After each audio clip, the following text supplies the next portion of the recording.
এবার ভোটের লোকে বিজেপিকে চাইছে, কারণ এখানে পরিবর্তন চাইছে, এখানে উন্নয়ন চাইছে। ডেভেলপের জন্য কেবলমাত্র বিজেপি দরকার।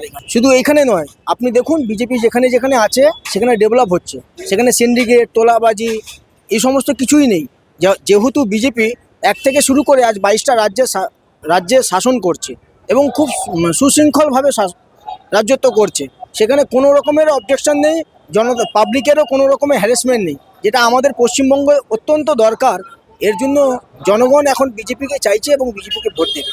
আসন্ন নির্বাচনে 26-এর লোকে বিজেপিকে চাইছে এবং বিজেপি আসছে, এটা নিশ্চিত। শিল্পের অবস্থা তো খুবই বিপত্তিজনক অবস্থায় রয়েছে, কারণ এখানে শিল্প নেই। শিল্প সমস্ত পালিয়ে যাচ্ছে, অন্য অন্য ভিন ভিন রাজ্যে চলে যাচ্ছে, যেখানে ওরা খুব সুস্থ পরিবেশে কাজ করতে পারছে, যেটা এখানে নেই। এইখানে কাজ করার মতন পরিবেশ নেই, যেই পরিবেশটা অন্য অন্য রাজ্যে আছে।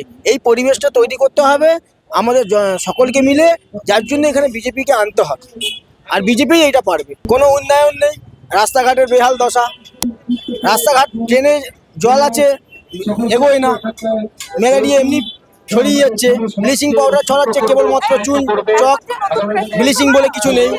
পয়সাগুলো কাটমানি খাচ্ছে স্থানীয় নেতারা, কাউন্সিলররা, বিধায়করা, কোনো উন্নয়ন।